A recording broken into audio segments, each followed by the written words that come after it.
پشاور میں چترالی بازار ثقافتی ملبوسات کی وجہ سے بہت مشہور ہے، جہاں سردیوں کے سیزن میں خریداروں کا رش ہوتا ہے، مگر گرمیوں کے سیزن میں اس بازار کی رونقیں کم ہو جاتی ہے۔ آخر اس کی وجہ کیا ہے؟ آئیے اس رپورٹ میں جاننے کی کوشش کرتے ہیں۔ میرا تعلق چترال سے ہے، نام میرا حسن محمود ہے، چترال کے ملک و تحصیل سے ہوں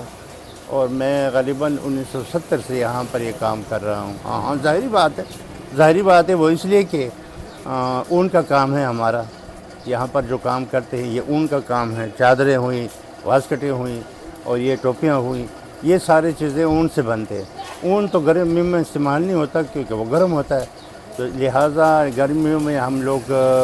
یہ کام کم پڑ جاتا ہے تو بناتے ہیں، رکھتے ہیں اور کچھ اطراف میں وہ جو دور کے دکاندار جو ہیں وہ لے جاتے ہیں گرمیوں میں، تو گرمیوں میں کام تھوڑا سا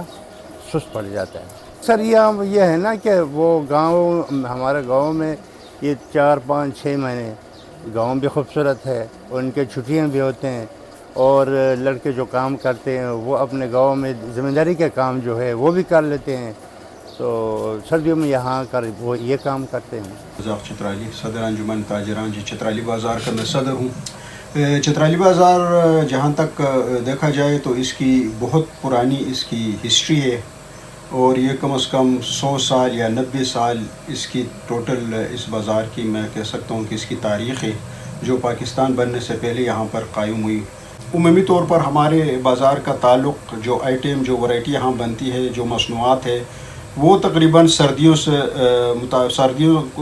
میں استعمال کی جاتی ہے۔ اس سے مطابقت رکھنے کی وجہ سے یہ سردیوں میں یہاں پر کاروبار ہوتی ہے، گرمیوں میں یہاں پر کاروبار اتنے نہیں ہوتے، لوگ پھر گرمیوں کے لیے اس چیز کو اسٹاک کرتے، عام طور پر یہ ہوتا آ رہا ہے، اب بھی وہی ہے۔ اور اس کے علاوہ جو عمومی طور پر جو سردیوں میں بھی اور ہمارے کاروبار پر جو اثر پڑا ہے، اس کی ایک بہت بڑی وجہ یہ ہے کہ میں نے آپ کو جیسے کہا کہ یہ ہمارے مقامی مصنوعات کے علاوہ چائنا سے، باقی دنیا سے بھی جو چیزیں یہاں آتی ہیں اور کپڑا وغیرہ مٹیریل وہ بنتا ہے، اس سے کراچی سے بھی وہ چیزیں خام مال اس میں لوگ لاتے ہیں، فیصل آباد پنجاب سے لاتے ہیں، وہ بھی یہاں پر واسکٹ، ٹوپی، کوٹ بنتے ہیں۔ لیکن وہ ہمارا سب سے زیادہ جو ہمارا درمدار تھا وہ افغانستان کے اوپر تھا، تو افغانستان میں ہمارا کاروبار اس لیے خراب ہوا ہے کہ یہاں پر ہمارے طورخم بارڈر پر کوئی واضح پالیسی نہ ہونے کی وجہ سے، کوئی واضح ہدایات نہ ہونے کی وجہ سے